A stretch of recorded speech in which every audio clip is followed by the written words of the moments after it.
Estimados compañeros, señoras y señores, al tiempo de lamentar profundamente el hecho de no poder participar presencialmente en esta importante reunión, agradezco la gentileza de permitirme hacerlo de forma virtual en nuestro diálogo a favor de la democracia, la paz y la justicia social a nivel global y en cada uno de nuestros países.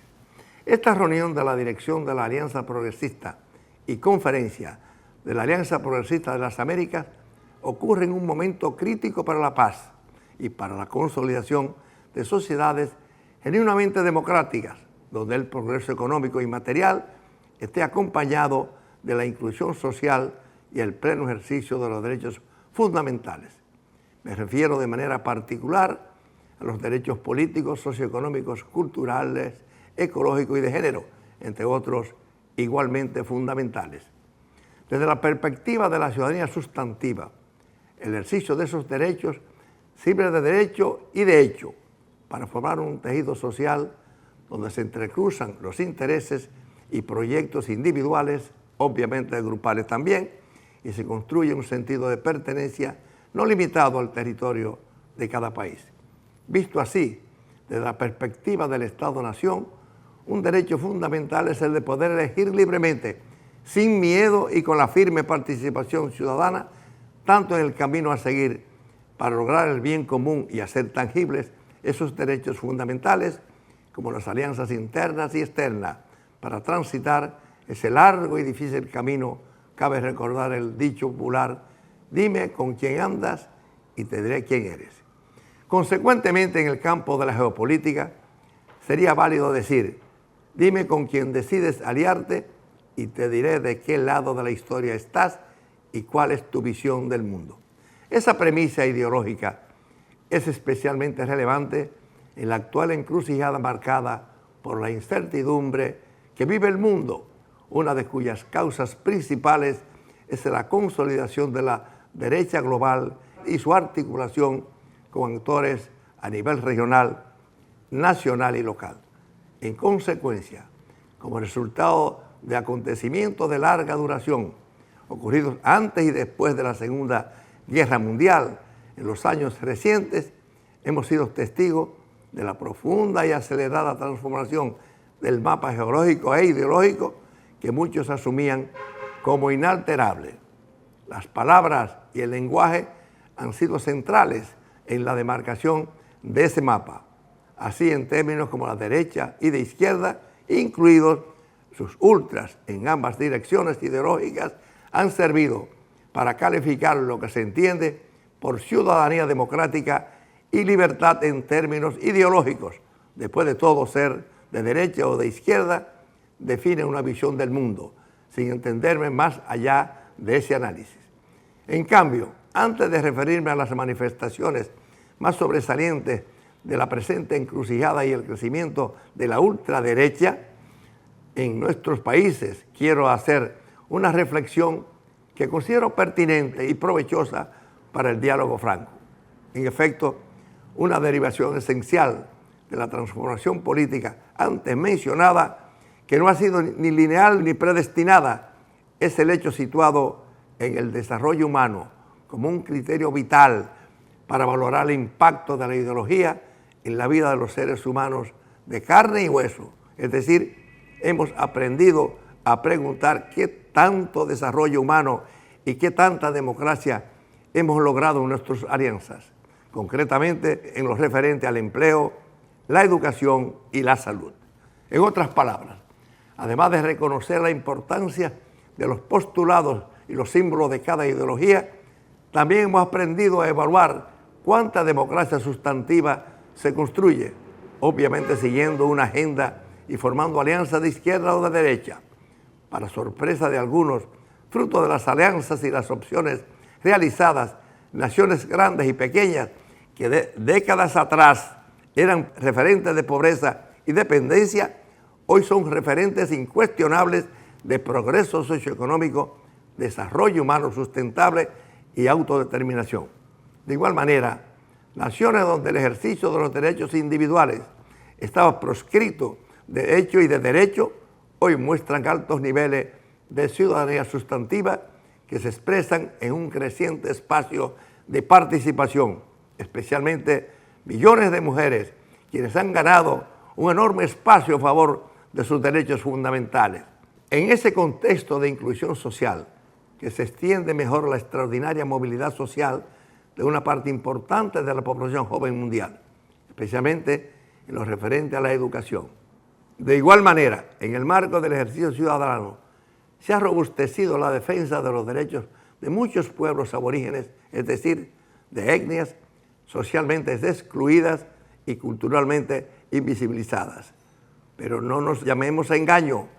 Lo cierto es que a pesar de esos notables avances, la desigualdad social y la brecha social persisten, incluso en países donde la economía de hecho ha sido muy favorable. Más aún, en más de una nación, vemos como el éxito económico no marcha de la mano con la libertad ni con el respeto a los derechos humanos, obviamente fundamentales.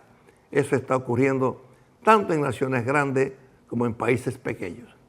Es justamente para superar esas desigualdades que tiene sentido ético la formación de alianzas entre naciones y entre los diferentes actores sociales dentro de cada nación. En los hechos, nuestra alianza progresista se situará a la izquierda o a la derecha de la historia a partir de las decisiones que obviamente tomemos para superar esas desigualdades en la encrucijada que todos vivimos. Permíteme ahora resumir las manifestaciones más sobresalientes del contexto donde se consolida el discurso de la ultraderecha en términos políticos e ideológicos. En primer lugar, existe una amenaza real al pluralismo y al multilateralismo.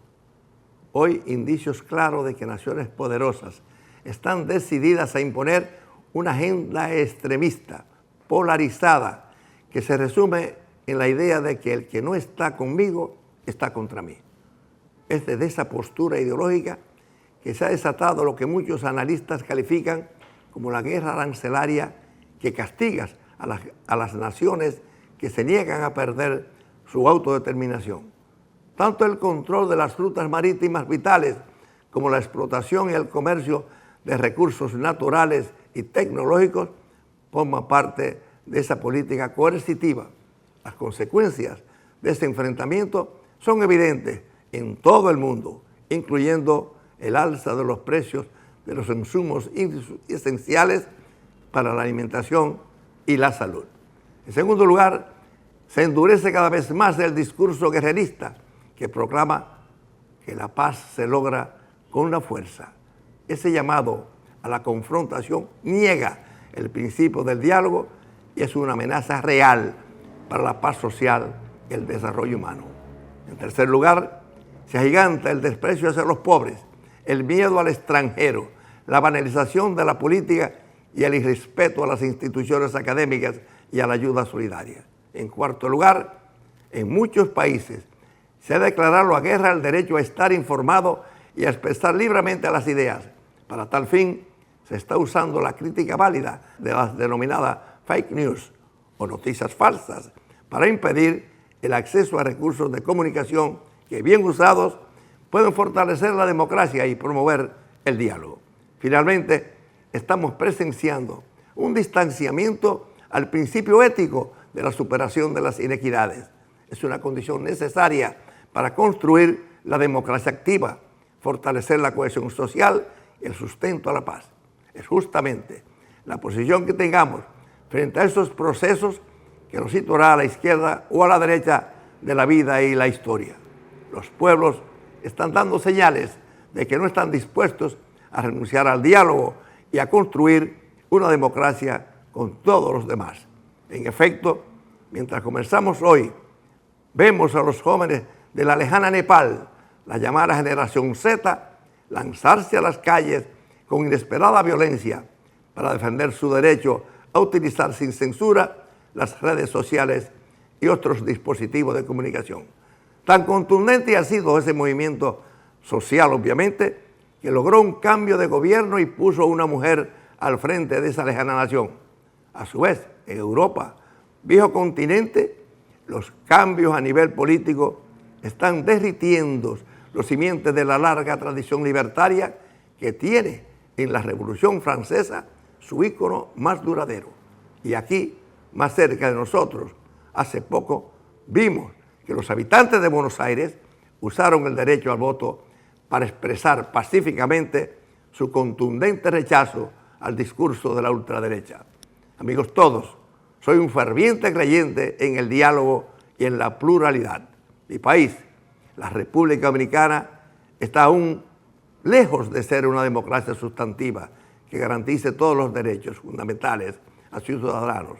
Pero sí hemos aprendido a dialogar de manera franca y a distanciarnos de los extremismos y de la intolerancia. En los hechos, como nación, hemos dicho no a la ultraderecha. Por eso me siento orgulloso de ser dominicano y de apoyar firmemente nuestra alianza progresista que se ha situado al lado correcto de la historia. Muchas gracias a todos y todas.